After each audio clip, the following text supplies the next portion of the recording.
जय हिंद दोस्तों। आज बीपीएससी एईडीओ का सेट नंबर 2 की ओर चल रहे हैं। आप जैसा देख रहे हैं दोस्तों, यूटेरिया का बुक है, वॉल्यूम 3 है। सेट नंबर 1 हो चुका है, जिसका लिंक हमारे वीडियो का डिस्क्रिप्शन बॉक्स में दिया हुआ है। आप चाहे तो वहां से देख सकते हैं। अगर आप 60 नंबर ला रहे हैं दोस्तों इस सेट प्रैक्टिस में, इसका मतलब आपका तैयारी बहुत ही अच्छे लेवल का है। आपको रिजल्ट होने का संभावना बहुत ही अच्छी तरह से है। तो आप इसको जो है सेट को जरूर लगाइएगा। इसमें क्वेश्चन का लेवल बहुत ही अच्छा है। और इसका पीडीएफ के लिए दोस्तों हमारे टेलीग्राम चैनल एबीसी विद सुमन के साथ जरूर ज्वाइन करें। वहां पर आपको फुल सेट का पीडीएफ मिल जाएगा, तो आप वहां से सेट भी लगा सकते हैं। क्वेश्चन नंबर 2, निम्न में से कौन सा कथन सत्य नहीं है? कहता है भौमिकीय दृष्टि से प्रायद्वीपीय क्षेत्र भारत का सबसे प्राचीन भाग है। सही है। हिमालय विश्व में सबसे नवीन बलित पर्वतों को प्रदर्शित करता है। यह भी सही है।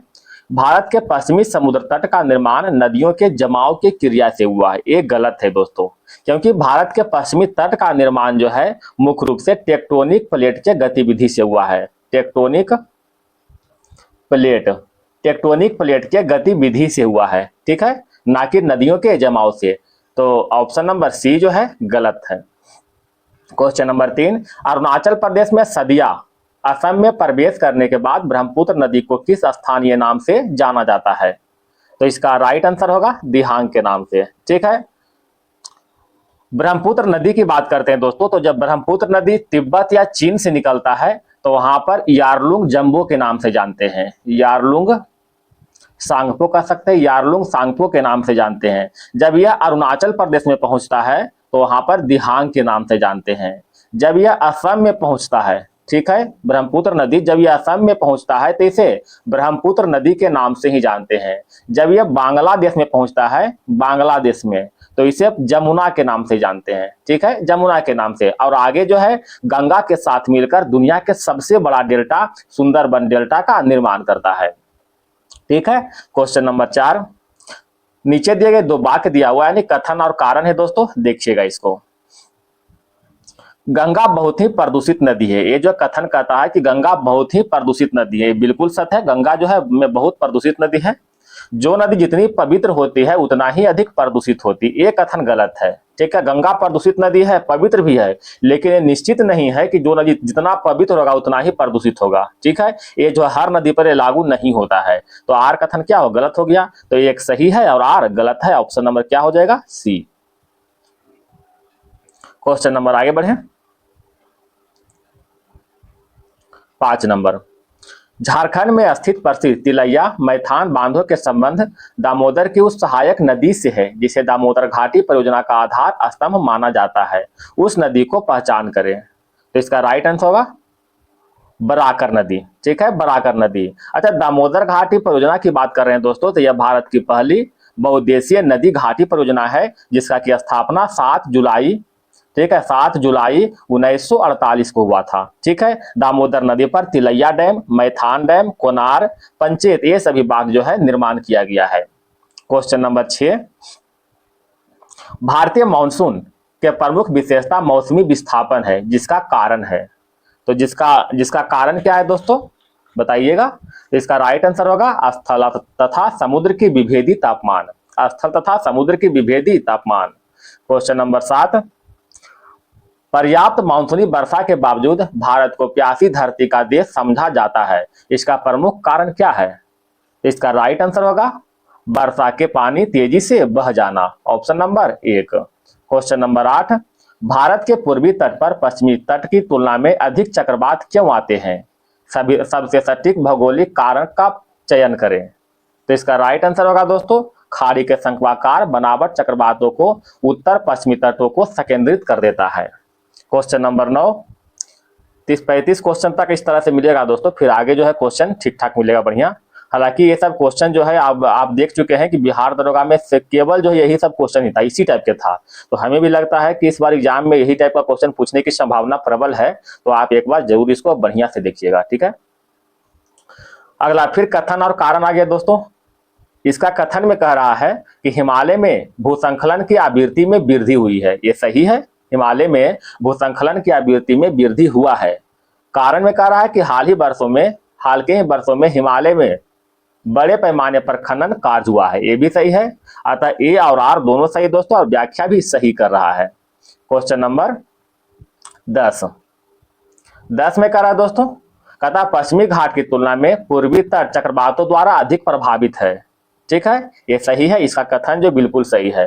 भारत के पूर्वी तट उत्तर पूर्वी व्यापारिक हवाओं की अस्थायी मेखला में पड़ता है, ये गलत है दोस्तों। ठीक है, अतः ये सही है और आर क्या है, गलत है। ऑप्शन नंबर सी।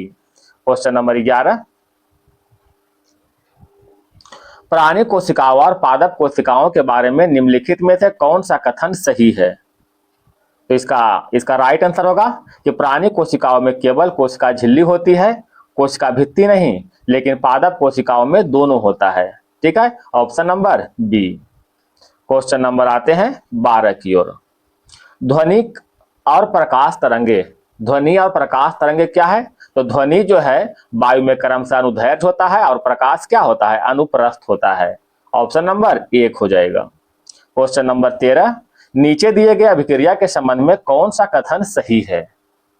तो सही देखना है, कैल्शियम ऑक्साइड CaO प्लस इसमें H2O मिलाए हैं मतलब जल। ठीक है, तो इसमें क्या बन गया, Ca का होल 2 यानी कैल्शियम हाइड्रोक्साइड प्लस में उष्मा। इसका अर्थ समझ रहे हैं दोस्तों, कैल्शियम ऑक्साइड जो हम लोग चूना लाते हैं बाजार से, ढिक्का वाला चूना, ढेला वाला चूना, उसमें जब हम जल मिलाते हैं, ठीक है, यहाँ पर जल मिला रहे हैं तो आप यहाँ पर देखते हैं क्या होगा, वह जो है टूट करके जो है गर्म हो जाता है, यानी कैल्शियम के साथ मतलब कि, ठीक है, और ये जो है उष्मा का निर्माण कर रहा है। तो अब आगे क्या कर रहा है देखिएगा, इसमें कहता बिना बूझे हुए चूने का प्रयोग दीवारों के पुताई के लिए किया जाता है। ये गलत है दोस्तों, बिना बुझा हुआ नहीं, पहले चूना को पानी डालकर बुझाते हैं तब जाके दीवार में पुताई करते हैं, तो ये तो गलत हो गया। बुझे हुए चूने के घोल का प्रयोग दीवारों के पुताई के लिए किया जाता है, ये सही है। दीवारों पर पतली परत बनाने के लिए कैल्शियम ऑक्साइड वायु में विद्यमान CO2 के साथ मंद गति से अभिक्रिया करता है, ये भी गलत है। कैल्शियम हाइड्रोक्साइड को बुझा हुआ चूना के नाम से ज्ञात एक अकार्बनिक यौगिक है, ये भी सही है। अतः 2 और 4 क्या हो गया, सही है, ऑप्शन नंबर बी हो जाएगा। क्वेश्चन नंबर आगे बढ़े दोस्तों। अगर वीडियो पसंद आए तो आपसे निवेदन है कि एक लाइक जरूर करें, थोड़ा सपोर्ट करें, थोड़ा सा हमें भी मोटिवेशन दे ताकि और अच्छे से आप लोग को बताएं। निम्नलिखित कथनों में सभी सही उत्तर चुने। ठीक है, स्टार्च ग्लाइकोजन दोनों ग्लूकोज से बनते हैं, यद्यपि तो क्या होगा, ग्लाइकोजन प्राणी कोशिकाओं में बनता है किंतु स्टार्च पादप कोशिकाओं में बनता है। ठीक है, ऑप्शन नंबर बी हो जाएगा। क्वेश्चन नंबर 15, चुंबकत्व का अनुचुंबकीय सिद्धांत निम्नलिखित में से किसके द्वारा प्रदर्शित होता है? तो राइट आंसर होगा प्लेटिनम के द्वारा। ठीक है, प्लेटिनम के द्वारा। प्लेटिनम एक क्या है, अनुचुंबकीय पदार्थ है। क्वेश्चन नंबर 16, कथन और कारण है दोस्तों। कहता एक गिलास पानी में नमक का घोल समरस होता है, एक गिलास पानी में नमक का घोल समरस होता है, बिल्कुल सही है, क्योंकि जब पानी में नमक घोलते हैं तो पूरे भाग में जो है समान रूप से जो है नमक फैलता है, ये समरस होता है। ठीक है, कहता पूरे हिस्से में विभिन्न संघटक वाला घोल समरस होता है, ये गलत है दोस्तों। जब विभिन्न संघटक वाला घोल रहेगा तो समरस हो भी सकते हैं, नहीं मतलब कंफर्म नहीं है, कहने मतलब विसमांगी मिश्रण हो गया। ठीक है, तो ये सही हो गया और आर गलत हो गया। क्वेश्चन नंबर बढ़े 17 की ओर।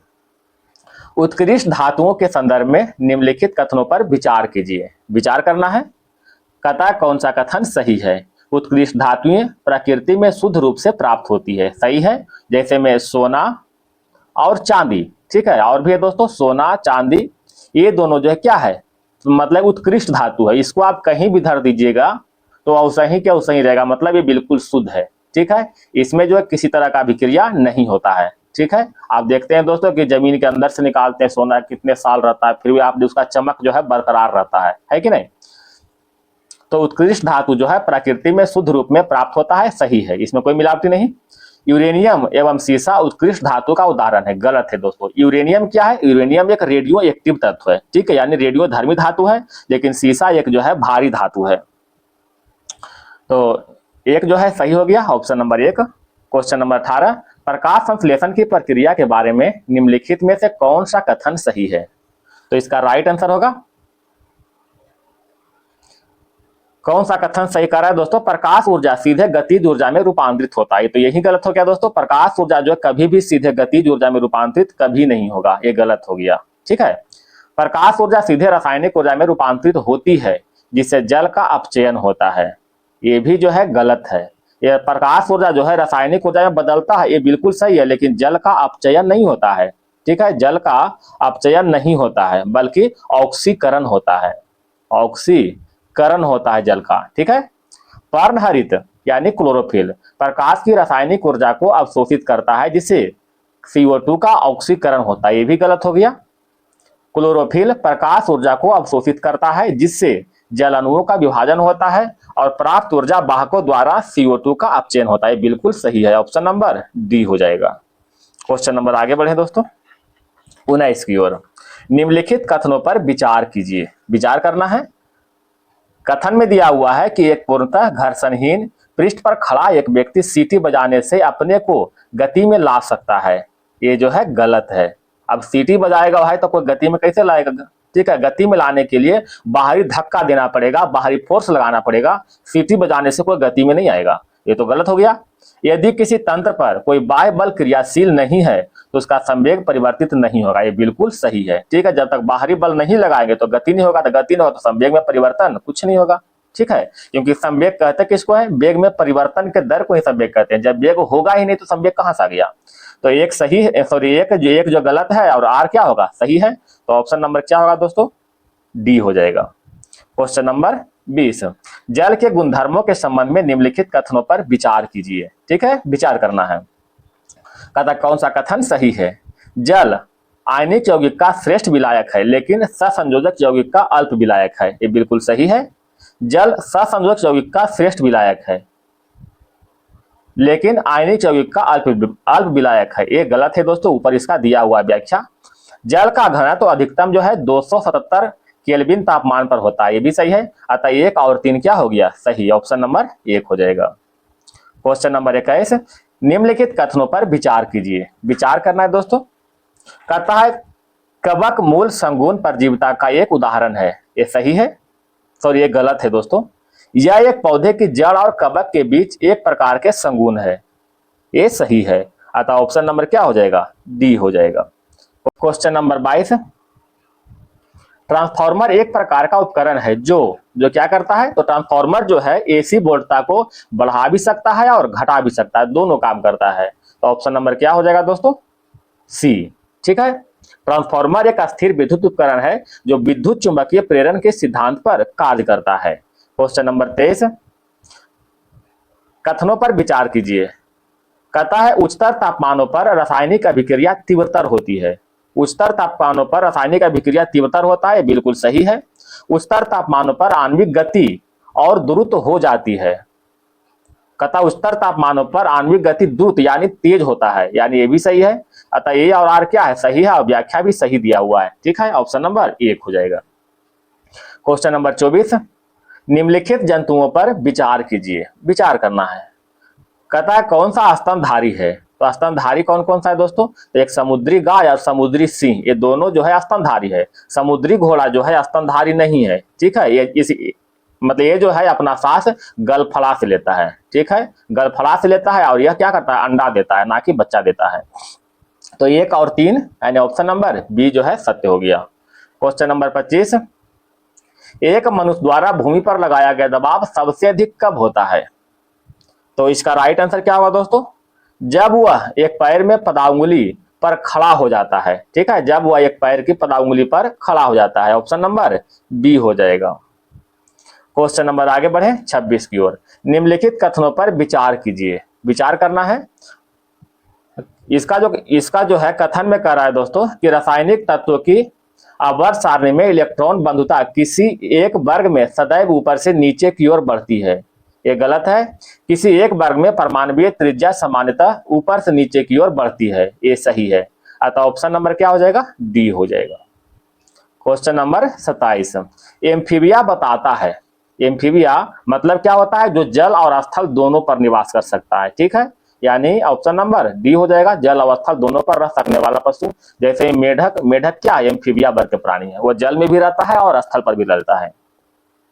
Question number 28। कथनों पर विचार करें। इस कथन में कह रहा है दोस्तों कि तापमान में वृद्धि के साथ ग्लिसरीन की श्यानता बढ़ जाती है, ये गलत है। तापमान में वृद्धि करेंगे तो ग्लिसरीन की श्यानता बढ़ नहीं जाएगी बल्कि घट जाता है। ठीक है। तापमान में वृद्धि अणुओं की गतिज ऊर्जा को बढ़ा देता है, बिल्कुल सही है। अतः ऑप्शन नंबर क्या होगा दोस्तों, एक गलत और आर सही हो जाएगा ना, ऑप्शन नंबर डी हो जाएगा। क्वेश्चन नंबर 29, निम्नलिखित अम्लों में से किस अम्ल का उपयोग कार बैटरियों में किया जाता है? तो इसका राइट आंसर होगा सल्फ्यूरिक अम्ल, ठीक है। सल्फ्यूरिक अम्ल का सूत्र क्या होता है, H2SO4, H2SO4। क्वेश्चन नंबर, इसका तो ऑप्शन नंबर सी हो गया। क्वेश्चन नंबर 30, अब थोड़ा सा बचा हुआ दोस्तों, इस तरह क्वेश्चन शायद 40 तक ऐसा क्वेश्चन मिलेगा आपको, ठीक है। निम्नलिखित कथनों पर विचार कीजिए। इसका कथन में कह रहा है कि मानव शरीर में यकृत वसा के पाचन में महत्वपूर्ण भूमिका निभाता है, तो ये बिल्कुल सही है। यकृत दो महत्वपूर्ण वसा पाचक एंजाइम उत्पन्न करता है, तो ये क्या है दोस्तों, ये गलत है, ठीक है। तो एक सही है और आर गलत है। क्वेश्चन नंबर 31, कथनों पर विचार कीजिए। कथन में कह रहा है कि 1859 का नील विद्रोह केवल किसानों का एक स्वतः स्फूर्त आंदोलन नहीं था, बल्कि इससे समाज के अन्य वर्गों को भी समर्थन प्राप्त था, ये जो है सही है। इसका कारण में कह रहा है दोस्तों, बंगाल के बुद्धिजीवियों ने लेखों और जनसभाओं के माध्यम में किसानों के शोषण को उजागर किया और उसके कानूनी अधिकारों को समर्थन किया, ये भी सही है, ठीक है। क्योंकि जो है ये जो हरिश्चंद्र मुखर्जी के द्वारा कुछ हिंदू पैट्रियाट नामक अखबार छापा गया था, उसके माध्यम से जो है मतलब विद्रोह का खबर फैलाया था और जो कानूनी अधिकारों का समर्थन भी किया था। एक था दोस्तों दीन बंधु मित्र, उन्होंने अपना नाटक नील दर्पण में जो है किसानों के अत्याचार को उजागर भी किया था, ठीक है। तो इस तरह से क्या है, ऑप्शन नंबर इधर आर जो है सही है। तो इसका राइट आंसर एक हो जाएगा, ए और आर दोनों सही है, व्याख्या भी सही कर रहा है। Question number 32, captain William Hawkins के मुगल दरबार अभियान के संबंध में निम्नलिखित कथनों पर विचार कीजिए। तो विचार करना है, कैप्टन हेक्टर नामक जहाज ने सूरत के तट पर उतारा था, ये बिल्कुल सही है। उसने सम्राट जहांगीर से तुर्की भाषा में संवाद किया, जिससे प्रभावित होकर 400 का मनसब प्रदान किया, ये भी सही है। उन्हें पुर्तगाली के कड़े विरोध के बावजूद सूरत में अस्थायी फैक्ट्री खोलने का शाही फरमान तुरंत मिल गया था, ये गलत है दोस्तों, ठीक है। क्योंकि जो है शाही फरमान लेने के लिए 1608 में गया था, तो 1608 में नहीं मिला था, ठीक है। इसका फरमान जो है जहांगीर के द्वारा 1613 में मिला था, तो तुरंत तो नहीं मिला था दोस्तों, तो ये गलत हो गया। तो 1 और 2 बिल्कुल सही है। क्वेश्चन नंबर 33, भारतीय इतिहास के निर्णायक लड़ाई के संबंध में कथनों का विश्लेषण कीजिए। विश्लेषण करना है। कहता है मध्यकालीन भारत के दौरान पानीपत का तृतीय संघर्ष में दुरानी सम्राट ने लोधी वंश के अंतिम शासक तक शिकस्त दी। अच्छा, इसमें क्या कर रहा है दोस्तों, थोड़ा सा ऊपर देख लेते हैं। कहता उपयुक्त में से कौन सा कथन असत्य है, ठीक है। तो असत्य कौन है, तो ये जो है बिल्कुल असत्य कथन है। मैसूर के शेर कहे जाने वाले टीपू सुल्तान ने तृतीय आंग्ल मैसूर युद्ध में वीर गति प्राप्त की, गलत है दोस्तों, ठीक है। तृतीय आंग्ल मैसूर युद्ध जो है, तृतीय आंग्ल मैसूर युद्ध जो कि 1790 से लेकर के 1792 तक हुआ था, इसमें जो है इनकी मृत्यु नहीं हुआ था। इनका मृत्यु जो है चतुर्थ आंग्ल मैसूर युद्ध जो कि 1799 में हुआ था, इसी में इनको मृत्यु हुआ था, ठीक है। ये तृतीय हो गया, ये चतुर्थ हो गया। अगर द्वितीय की बात करें दोस्तों, तो द्वितीय आंग्ल मैसूर युद्ध 1780 से लेकर 1784 तक हुआ था। प्रथम आंग्ल मैसूर युद्ध 1767 से 69 के तक बीच हुआ था, ठीक है। तो प्रथम आंग्ल मैसूर युद्ध 1767 से 69, द्वितीय आंग्ल मैसूर युद्ध 1780 से 84, तृतीय आंग्ल 1790 से 92, चतुर्थ आंग्ल 1799 जिसमें टीपू सुल्तान की मृत्यु हो गया था। तो 1 और 2 दोनों गलत हो गया दोस्तों। बंगाल में ब्रिटिश सत्ता का उदय का मार्ग प्रशासन करने वाली प्लासी के जंग में नवाब के सेनापति के विश्वासघातपूर्ण भूमिका ने इतिहास को बदल दिया, ये सही है, ठीक है। तो 1 और 2 जो है गलत इसमें था दोस्तों, तो देखिएगा ऑप्शन नंबर 1 हो जाएगा। क्वेश्चन नंबर 34, औपनिवेशिक भारत में भू राजस्व और राजनीतिक व्यवस्था के संदर्भ में निम्नलिखित में से कौन सा विवरण प्रमाणिक है? तो इसका राइट आंसर क्या होगा बताइएगा। कहता है 1857 के विद्रोह के दौरान एक बड़े प्रभावशाली वर्ग के रूप में जमींदारों ने अपने हितों की रक्षा के लिए ब्रिटिश सत्ता का पक्ष लिया, ये बिल्कुल सही है। 1784 के पिट्स इंडिया एक्ट ने पहली बार औपचारिक रूप से स्वीकार किया कि जमींदार ही भूमि के वास्तविक स्वामी और लगान संग्रह करता है, ये गलत है दोस्तों, ठीक है। लॉर्ड कॉर्नवालिस द्वारा लागू स्तरवारी बंदोबस्त अपनी प्रारंभिक अवस्था में एक 10 वर्षीय संविदात्मक योजना थी। ये बिल्कुल सही है। अतः 1 और 3 हो जाएगा option number C. Question number 35। अब क्वेश्चन देखिए दोस्तों, बढ़िया बढ़िया आएगा और ठीक है।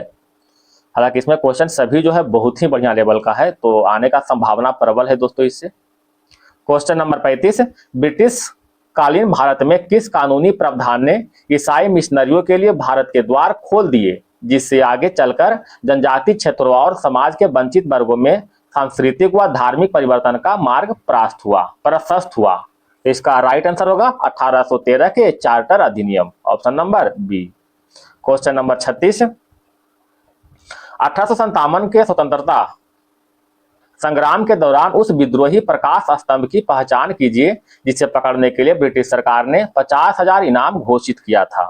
तो राइट आंसर होगा मौलवी अहमदुल्ला शाह को। इनको पकड़ने के लिए ब्रिटिश सरकार ने 50,000 का इनाम घोषित किया था। ठीक है। Question number 37। निम्नलिखित में से कौन सा कथन सत्य है? सत्य कथन को पहचाना है दोस्तों। कहता खासी विद्रोह 1829 से 33 का नेतृत्व तीरथ सिंह ने किया था। ये सही है। रमौसी विद्रोह का नेतृत्व पश्चिमी घाट में, जो कि महाराष्ट्र में पड़ता है, चित्तूर सिंह के द्वारा किया गया था। ये भी सही है। रंपा विद्रोह 1922 से 24 में हुआ था। अल्लूरी सीताराम राजू के नेतृत्व में लड़ा गया था, जो गैर आदिवासी नेता थे। ये भी सही है। अतः ऑप्शन नंबर डी हो जाएगा। Question number 38। आर्य समाज के संदर्भ में निम्नलिखित कथनों पर विचार कीजिए। विचार करना है दोस्तों। इसमें क्या कह रहा है कि अच्छा विचार करना है कौन सा कथन सही है। ठीक है। 1877 में आर्य समाज का मुख्यालय लाहौर में स्थापित किया गया। ये सही है दोस्तों। आर्य समाज का मुख्यालय 1877 में लाहौर में स्थापित किया गया था।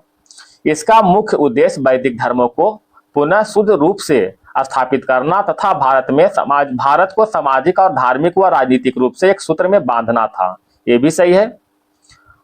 आर्य समाज ने वेदों और पुराणों के प्रामाणिकता को अस्वीकार किया। ये गलत है दोस्तों। वेदों और पुराणों की प्रामाणिकता को स्वीकार किया था, न कि अस्वीकार किया था। आर्य समाज ने वर्ण व्यवस्था के आधार को समर्थन किया था। ये भी सही है। अतः इसमें 1, 2 और 4 जो है सही है। ऑप्शन नंबर सी हो जाएगा। क्वेश्चन नंबर 39 में क्या कहता है? कौन सा सुमेलित नहीं है? ब्रह्मा समाज की स्थापना राजाराम मोहन राय ने किया था। कब किया था दोस्तों? 1828 में किया था। ठीक है, 1828 में। आर्य समाज की स्थापना दयानंद सरस्वती के द्वारा हुआ था 1875 में। और कहाँ स्थापना हुआ था? मुंबई में इसका स्थापना हुआ था। रामकृष्ण मिशन की स्थापना जो है स्वामी विवेकानंद के द्वारा हुआ था 1897 में कलकत्ता में हुआ था। ठीक है।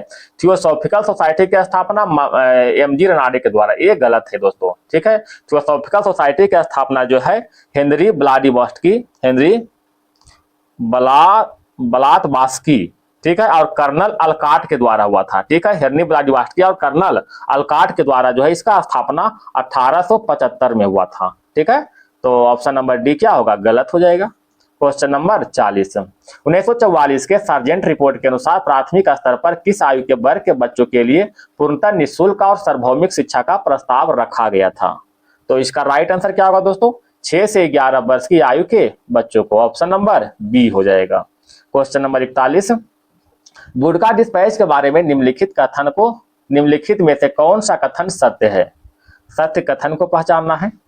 सहायता अनुदान व्यवस्था ग्रांट इन एंड शुरू की गई। ये सही है। विश्वविद्यालय की स्थापना की सिफारिश किया गया था। ये भी सही है। ठीक है। शिक्षा के सभी स्तरों पर शिक्षण के माध्यम के रूप में अंग्रेजी का सिफारिश किया गया था। ये गलत है दोस्तों। ठीक है। शिक्षा के सभी स्तरों पर जो है अंग्रेजी माध्यम को सिफारिश नहीं हुआ था। हालांकि अंग्रेजी माध्यम को अधिक जो है आगे बढ़ाया था, लेकिन जो है मतलब अंग्रेजी के साथ जो है भारत का जो राजभाषा है यानी हिंदी, मतलब कि या फिर जो कुछ है जहां जिसको आवश्यकता विशेष है उसका सिफारिश किया गया था, ना कि केवल अंग्रेजी का। ठीक है। तो ऑप्शन नंबर 1 और 2 क्या होगा? सही हो जाएगा। 1 और 2, ऑप्शन नंबर 1 हो जाएगा। Question number 42। सुभाष चंद्र बोस ने निम्नलिखित में से किस देश में आजाद हिंद रेडियो की शुरू की थी? ठीक है। तो आजाद हिंद रेडियो का शुरुआत जो है जर्मनी में किया गया था। ठीक है। इसका उद्देश्य क्या है? भारतीयों को ब्रिटिश शासन के खिलाफ लड़ने और स्वतंत्रता संग्राम में शामिल होने के लिए प्रेरित करना था। ऑप्शन नंबर सी हो जाएगा। Question number 42। अकबर के सैन्य अभियानों से संबंधित कौन सा कथन सही नहीं है? बताइएगा। तो हल्दी घाटी का युद्ध हुआ था 1576 में। कश्मीर विजय 1585 में हुआ था। गुजरात का द्वितीय अभियान 1575 में, जो कि गलत है। काबुल अभियान 1581 में सही है। ऑप्शन नंबर सी गलत है। क्वेश्चन नंबर 44, मुगल शासक जहांदार शाह ने आमेर के किस राजा को मिर्जा राजा सवाई की उपाधि प्रदान की थी? तो इसका राइट आंसर होगा राजा जयसिंह। ठीक है, राजा जयसिंह, ऑप्शन नंबर सी हो जाएगा। मुगल सम्राट औरंगजेब ने किस वर्ष मारवाड़ अभियान के दौरान हिंदू पर पुनः जजिया कर अध्यारोपित करने का निर्णय लिया था? इसका राइट आंसर होगा 1679 में। ठीक है, जजिया कर को अध्यारोपित करने का निर्णय 1679 में लिया गया था औरंगजेब ने मारवाड़ अभियान के दौरान। याद रखिएगा, जजिया कर जो है हिंदू पर लगाया जाता है। एक होता है दोस्तों जकात, जो कि है मुस्लिम पर लगाते हैं। ठीक है, क्वेश्चन नंबर आते हैं 46, निम्नलिखित में से किस ऐतिहासिक स्रोत में हमें राजन की शक्ति, कबीलियाई युद्ध और वैदिक कालीन राजनीतिक संगठन के क्रमिक विकास का ज्ञान प्राप्त होता है? तो राइट आंसर होगा Rigveda, option number B. Question number आगे बढ़े 47 की ओर। ऋग वैदिक काल की राजनीतिक प्रणाली के संदर्भ में कौन सा कथन सत्य है? सत्य कथन को चुनना है। ऋग्वेद मुख्य रूप से आर्यों के राजनीतिक इतिहास और उसके कबीलाई ढांचे को समझने का आधार है। सही है। इसमें विदथ, सभा और समिति जैसी लोकतांत्रिक संस्था का उल्लेख मिलता है। ये भी सही है, अतः ऑप्शन नंबर सी हो जाएगा। क्वेश्चन नंबर आगे बढ़े 48 की ओर। सूची 1 सूची 2 को मिलान करने के लिए करा है दोस्तों, मिलान करना है। देखिएगा, कथा उर्वरा उपजाऊ भूमि को कहते हैं। ठीक है, उपजाऊ भूमि को उर्वरा कहते हैं, सही है। हल की बनी नालियां को सीता कहते हैं, सही है। कूप या कुआं को अवल कहते हैं, कूप या कुआं को अवल कहते हैं, ये भी सही है। अनाज मापने वाले पात्र को उदुर कहते हैं, ये भी सही है। ठीक है, यानी सब मिलान करना है, 1 2 3 4 यानी सेम टू सेम है। ऑप्शन नंबर सी हो जाएगा। क्वेश्चन नंबर 49, आदि शंकराचार्य द्वारा स्थापित 4 मठ कहाँ स्थित है? तो 4 मठ कहाँ है दोस्तों? जोशी मठ, द्वारिका मठ, पुरी मठ और श्रृंगेरी मठ। इसमें अगर ज्योतिर्मठ की बात करते हैं दोस्तों तो यह कहाँ है? जोशी मठ उत्तराखंड में स्थित है। ठीक है, उत्तराखंड में स्थित है जोशी मठ। अगर द्वारिका मठ की बात करते हैं तो ये कहाँ है? गुजरात में स्थित है। द्वारिका कहाँ है? गुजरात में है ना, गुजरात में। अगर पुरी की बात करते हैं तो उड़ीसा में स्थित है। और एक बच गया दोस्तों श्रृंगेरी, श्रृंगेरी कहाँ है? कर्नाटक में है। याद रखिएगा, ऑप्शन नंबर सी हो गया।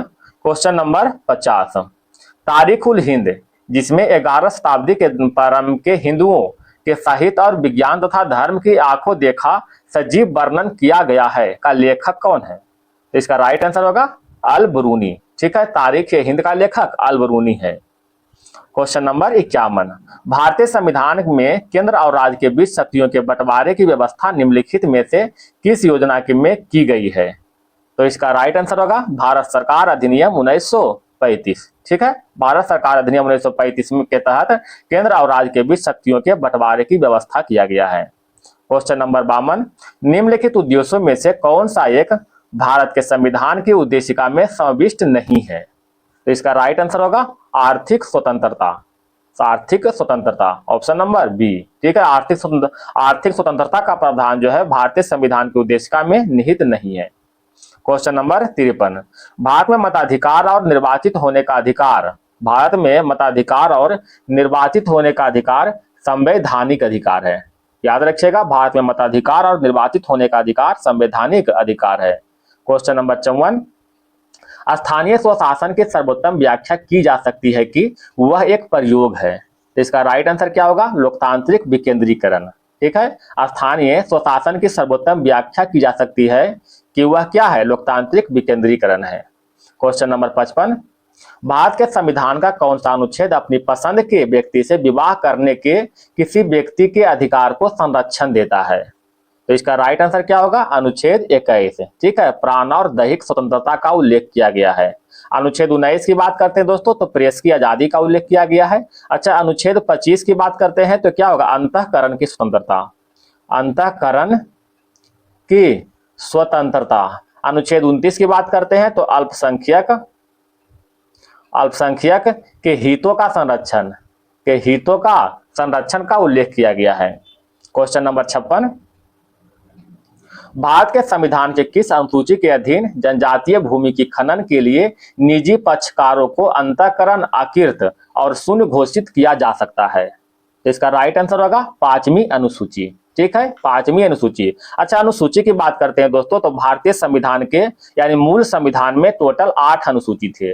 वर्तमान में कितना हो गया है? 12 अनुसूची। ठीक है। अच्छा, तीसरा अनुसूची की बात करते हैं तो इसमें जो है शपथ का प्रावधान किया गया है। 9वीं अनुसूची की बात करते हैं तो भूमि सुधार का उल्लेख किया गया है, भूमि सुधार का। 12वीं अनुसूची की बात करते हैं तो इसमें जो है नगर पालिका के बारे में वर्णन किया गया, नगर पालिका के बारे में वर्णन किया गया है। ठीक है। क्वेश्चन नंबर 57, निम्न में से कौन सी समिति केवल निचले सदन के सदस्य होते हैं?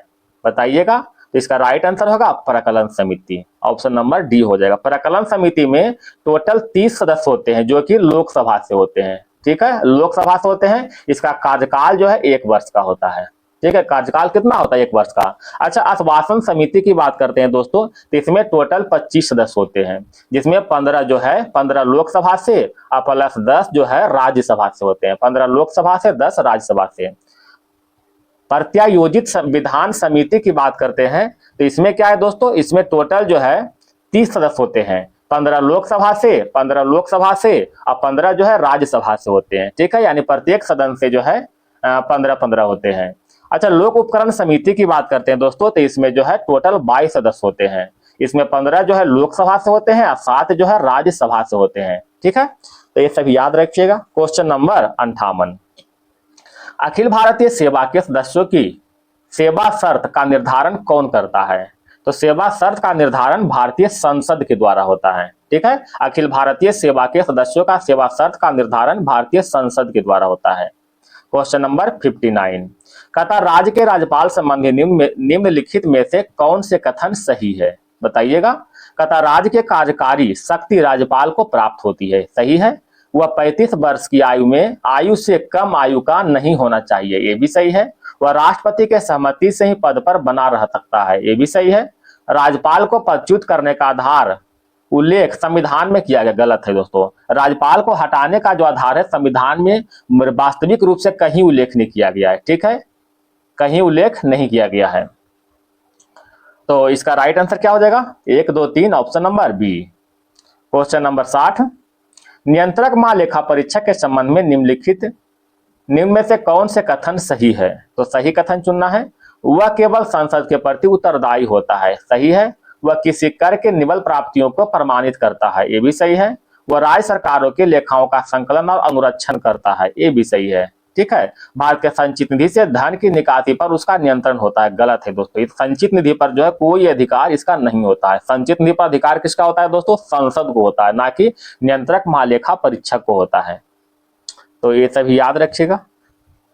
तो इसका राइट आंसर क्या होगा? देखिएगा ऊपर होगा कहीं, 1, 2, 3 था ना सही, तो ऑप्शन नंबर सी हो जाएगा। क्वेश्चन नंबर 60, शुद्ध घरेलू उत्पाद प्राप्त किया जाता है सकल घरेलू उत्पाद में मूल्य ह्रास घटाकर। ठीक है, शुद्ध घरेलू उत्पाद प्राप्त करते हैं सकल घरेलू उत्पाद में मूल्य ह्रास को घटा करके। क्वेश्चन नंबर 62, सैद्धांतिक रूप से यदि आर्थिक विकास की कल्पना की जाती है तो इसमें से किसे साधारणतः शामिल नहीं किया जाता है? बताइएगा। तो राइट आंसर होगा विश्व बैंक से वित्तीय सहायता में वृद्धि, विश्व बैंक से वित्तीय सहायता में वृद्धि। क्वेश्चन नंबर 63, 12वीं पंचवर्षीय योजना का मुख्य उद्देश्य क्या था? इसका राइट आंसर होगा तीव्रतर, धारणीय एवं अधिक समावेशी विकास। 12वीं पंचवर्षीय योजना की बात करते हैं दोस्तों, तो इसका जो है 2012 से लेकर 17 तक चला था। ठीक है, और मुख्य उद्देश्य क्या था? तीव्रतर, धारणीय और अधिक समावेशी विकास। क्वेश्चन नंबर 64, मुद्रास्फीति के विषय में असत्य कथन है। असत्य कथन क्या है? देखिएगा। कथा मुद्रास्फीति इंगित करता है कि वस्तु समूह के कीमतों में वृद्धि बिंदु से बिंदु आधार पर हो रही है, ये सही है। भारत में मुद्रास्फीति की दर की गणना थोक मूल्य सूचकांक के आधार पर की जाती है, ये गलत है दोस्तों। ठीक है, थोक मूल्य सूचकांक के आधार पर तो होता है, लेकिन खुदरा मूल्य सूचकांक के आधार पर भी होता है, केवल थोक मूल्य नहीं होता है। ठीक है, ऑप्शन नंबर बी जो है गलत हो जाएगा। क्वेश्चन नंबर 65, CRR में वृद्धि होने से अर्थव्यवस्था पर निम्नलिखित में से कौन से प्रभाव होंगे? बताइएगा। तो राइट आंसर होगा बैंकों का ऋण देने की क्षमता में कमी आएगी। Option number B. Question number 66, एक सेकेंड दोस्तों। निम्नलिखित में कौन सा राष्ट्रीय बागवानी मिशन का उद्देश्य नहीं है? तो इसका राइट आंसर क्या हो जाएगा? मानव संसाधन विकास करना। ऑप्शन नंबर डी, मानव संसाधन विकास करना। क्वेश्चन नंबर 67, किसी कर को किसी स्थिति में प्रतिगामी कहा जाएगा? बताइएगा। तो इसका राइट आंसर होगा दोस्तों अमीरों की तुलना में गरीबों पर अधिक भार। ऑप्शन नंबर सी, अमीरों की तुलना में गरीबों पर अधिक भार। क्वेश्चन नंबर 68, प्रत्यक्ष कर की स्थिति में करपात और कराधान होता है। प्रत्यक्ष कर की स्थिति में करपात और कराधान होता है, तो इसका राइट आंसर होगा एक ही व्यक्ति पर। Option number B. Question number 69, निम्नलिखित में से किस सड़क का निर्माण शेरशाह द्वारा नहीं किया गया था? इसका राइट आंसर होगा दोस्तों बंगाल के सिंध से, आगरा से बुरहानपुर, आगरा से चित्तौड़, एक किसी का भी निर्माण जो है शेरशाह के द्वारा नहीं हुआ था। ठीक है, ऑप्शन नंबर डी हो जाएगा। अच्छा, इसका एक रोड है दोस्तों, क्या नाम है? Grand trunk road. ठीक है, ग्रैंड ट्रंक रोड, इसका निर्माण जो है शेरशाह सूरी के द्वारा किया गया था। इसे सड़क ए आजम के नाम से जानते हैं। क्वेश्चन नंबर 70, अंग्रेजों के द्वारा पटना में अपनी पहली व्यापारिक फैक्ट्री कब स्थापित किया गया? तो इसका राइट आंसर होगा 1620 में। ठीक है, 1620, जो कि आलमगंज में स्थापित किया गया था। आलमगंज में स्थापित किया गया था। आलमगंज कहाँ है दोस्तों? पटना में। 1620 में स्थापना हुआ था। क्वेश्चन नंबर 71, बिहार के वे कौन से जिले हैं जिसमें 2001 और 2011 में ग्रामीण महिला साक्षरता दर सबसे कम थी? तो सबसे कम किशनगंज और सहरसा का था। ठीक है, सबसे कम किसका था? किशनगंज और सहरसा का। क्वेश्चन नंबर 72, कौन सा बौद्ध ग्रंथ गुप्तों के अधीन बिहार के राजनीतिक इतिहास पर प्रकाश डालता है? तो इसका राइट आंसर होगा आर्य मंजू श्रीमूल कल्प। आर्य मंजू श्रीमूल कल्प जो है बिहार के राजनीतिक इतिहास पर प्रकाश डालता है। यह क्या है दोस्तों? एक बौद्ध ग्रंथ है। क्वेश्चन नंबर 73, अच्छा इसमें एक और दिया दोस्तों, विनय पिटक। विनय पिटक क्या है दोस्तों? विनय पिटक में बौद्ध धर्म के नियम के बारे में उल्लेख किया गया है।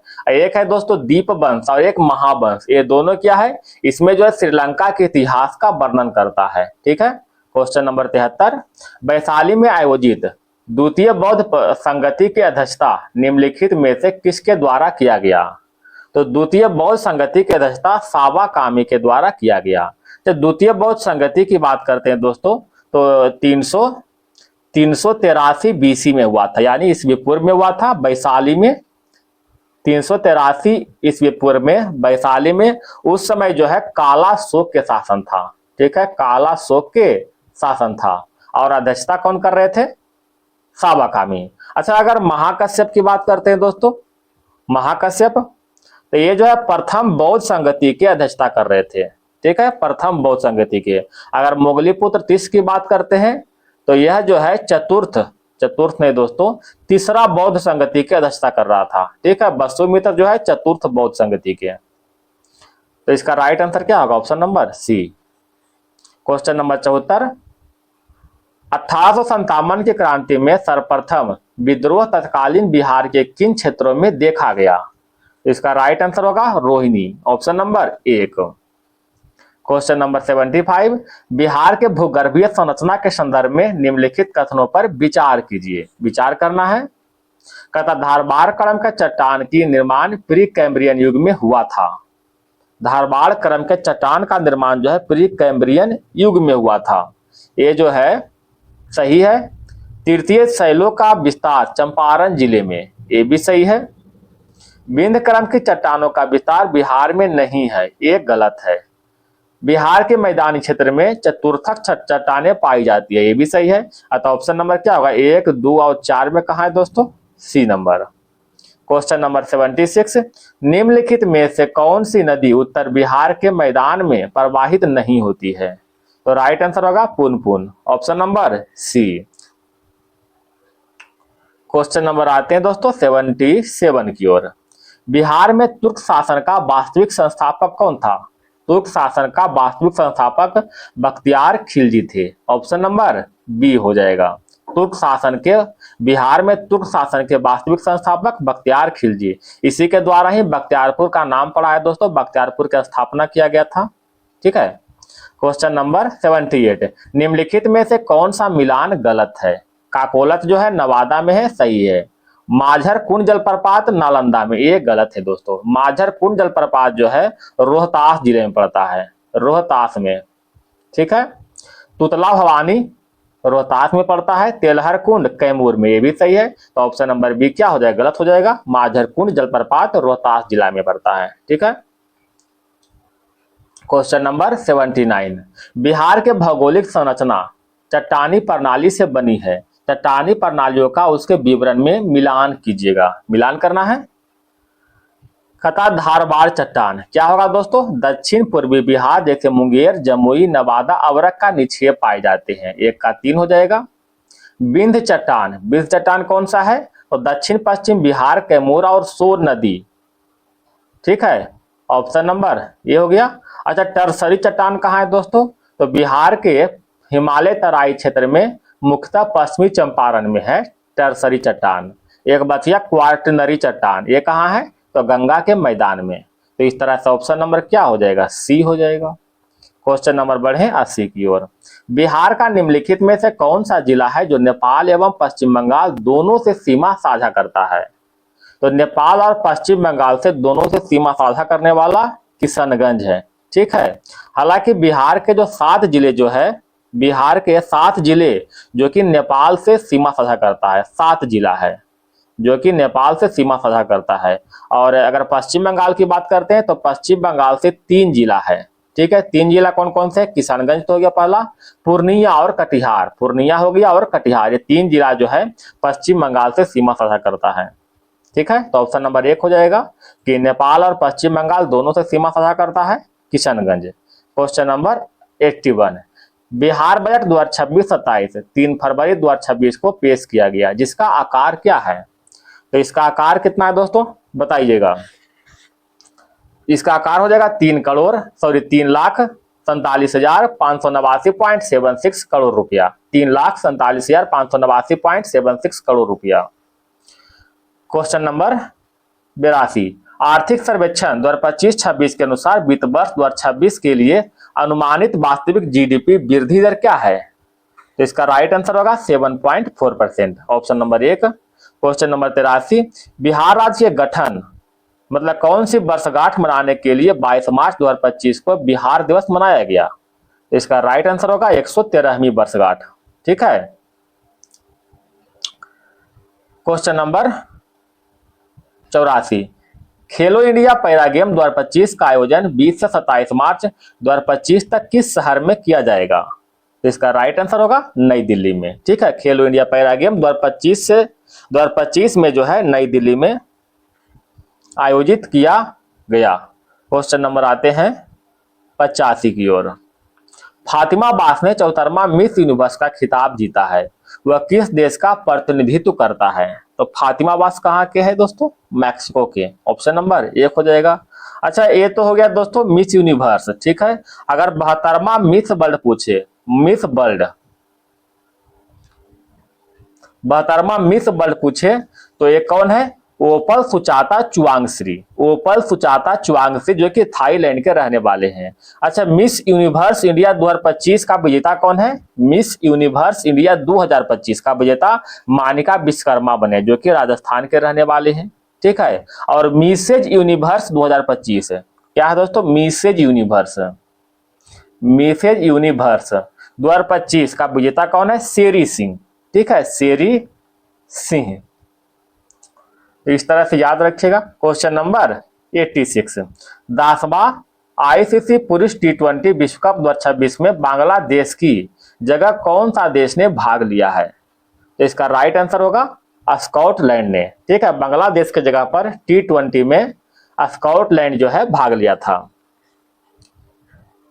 2026 में T20 विश्व कप का आयोजन कहां होगा? भारत और श्रीलंका में। ठीक है। 2026 में T20 विश्व कप का आयोजन भारत और श्रीलंका में होगा। T20 विश्व कप 2026 का ब्रांड एम्बेसडर किसे नियुक्त किया गया, बताइएगा। रोहित शर्मा को, ठीक है, रोहित शर्मा को T20 विश्व कप 2026 का brand ambassador. Question number 87, typhoon Bualoi ने निम्नलिखित में से किस देश में जानमाल का भारी नुकसान और व्यापक विनाश किया। इसका राइट आंसर होगा, बताइएगा, वियतनाम। ऑप्शन नंबर 1 हो जाएगा। क्वेश्चन नंबर 88, अमेरिकी राष्ट्रपति डोनाल्ड ट्रंप ने बगराम एयरबेस पर फिर से कब्जा करने के लिए बोली लगाई। यह एयरबेस निम्न में से किस देश से संबंधित है।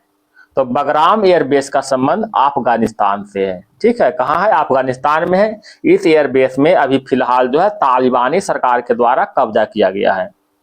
क्वेश्चन नंबर 89, भारत और यूरोपियन यूनियन के बीच फ्री ट्रेड एग्रीमेंट जिसे मदर ऑफ द डील्स कहा गया वह कब हुआ था। तो इसका राइट आंसर क्या होगा दोस्तों, 27 जनवरी 2026 को। क्वेश्चन नंबर 90, निम्नलिखित में से कौन सा associated chamber of commerce and industries of India के नए अध्यक्ष का पदभार ग्रहण किया। राइट आंसर होगा निर्मल मिंडा, निर्मल मिंडा। क्वेश्चन नंबर 91, निम्न में से किस संगठन ने ईरान के इस्लामिक रिवोल्यूशनरी गार्ड कॉर्पस को आतंकी संगठन घोषित किया है। तो इसका राइट आंसर होगा दोस्तों यूरोपीय यूनियन। ऑप्शन नंबर 1 हो जाएगा। क्वेश्चन नंबर 92, हाल ही में मुख्यमंत्री यति कोली दूतीपात योजना किस राज्य में लॉन्च किया गया। यति कोली दूतीपात योजना, बताइएगा। राइट आंसर होगा असम में, ठीक है। यति कोली दूतीपात योजना जो है असम में लॉन्च किया गया। क्वेश्चन नंबर 93, भारतीय सेना के पहले सशस्त्र हेलीकॉप्टर रुद्र को उड़ाने वाली पहली भारतीय महिला पायलट कौन बनी है। तो रुद्र को उड़ाने वाली पहली भारतीय महिला पायलट हंसजा शर्मा बनी है, ठीक है, हंसजा शर्मा। बताइएगा दोस्तों, कुछ क्वेश्चन पूछते हैं आपसे। रेलवे सुरक्षा बल की पहली महिला महानिदेशक कौन बनी है। सोनाली मिश्रा। नौसेना की पहली महिला फाइटर आस्था पुनिया बनी है। सशस्त्र बल चिकित्सा सेवा की पहली महिला महानिदेशक आरती सरीन। अलीगढ़ मुस्लिम विश्वविद्यालय की पहली महिला कुलपति कौन बनी है। नाइमा खातून। बीएसएफ की पहली महिला स्नाइपर कौन है दोस्तों। सुमन कुमारी। तो ये सब याद रखिएगा। क्वेश्चन नंबर आते हैं 94 की ओर। भारत ने किस राज्य के जीवित जड़ पुलों को 2026-27 की यूनेस्को विश्व धरोहर सूची में शामिल करने के लिए नामांकित किया गया। तो इसका राइट आंसर होगा मेघालय, ठीक है, Meghalaya. Option number 1। Question number 95, किस राज्य ने डॉक्टर भीमराव अंबेडकर की 135वीं जयंती के अवसर पर शून्य गरीबी मिशन शुरू किया गया, जिसका उद्देश्य प्रत्येक वंचित व्यक्ति को गरीबी रेखा से ऊपर उठाना है। तो इसका राइट आंसर हो जाएगा Uttar Pradesh. Option number D हो जाएगा। क्वेश्चन नंबर 96, हाल ही में किस राज्य ने 2026 को कृषि वर्ष के रूप में घोषित किया। राइट आंसर होगा मध्य प्रदेश। मध्य प्रदेश ने 2026 में कृषि वर्ष के रूप में घोषित किया। क्वेश्चन नंबर 97, 77वें गणतंत्र दिवस 2026 के परेड में किस राज्य की झांकी को सर्वश्रेष्ठ झांकी के रूप में चुना गया। तो राइट आंसर होगा महाराष्ट्र। महाराष्ट्र के झांकी को सर्वश्रेष्ठ झांकी के रूप में चुना गया 77वें गणतंत्र दिवस 2026 के परेड में, महाराष्ट्र के झांकी को। क्वेश्चन नंबर 98, मिलान करना है दोस्तों, मिलान कीजिएगा। आईएमएफ के कार्यकारी निदेशक कौन है। उर्जित पटेल। थाईलैंड के प्रधानमंत्री अनुतीन चारना विराकुल। अनुतीन चारना विराकुल। फ्रांस के प्रधानमंत्री कौन है दोस्तों। सेबेस्टियन लेकार्नू। एसीसी के अध्यक्ष कौन है। मोहसिन नकवी। अतः 1, 2, 3, 4 ऑप्शन नंबर डी हो जाएगा। क्वेश्चन नंबर 99, हाल ही में किसे स्काउट पुरस्कार 2025 से सम्मानित किया गया। स्काउट पुरस्कार 2025 से सी डॉट को सम्मानित किया गया, ठीक है। स्काउट पुरस्कार 2025 किसे मिला है। C DOT. अच्छा, ये सी डॉट का फुल फॉर्म क्या है दोस्तों। Centre for development of telematics. Question number 100, Bharat द्वारा 18वें ब्रिक्स शिखर सम्मेलन 2026 की अध्यक्षता हेतु निम्न में से कौन सा थीम निर्धारित है। तो इसका राइट आंसर होगा लचीलापन, नवाचार, सहयोग और अस्थिरता के लिए निर्माण। Option number 1। क्वेश्चन समाप्त हो गया दोस्तों। अगर वीडियो पसंद आए तो एक लाइक जरूर कीजिएगा। धन्यवाद दोस्तों, आपका दिन शुभ हो।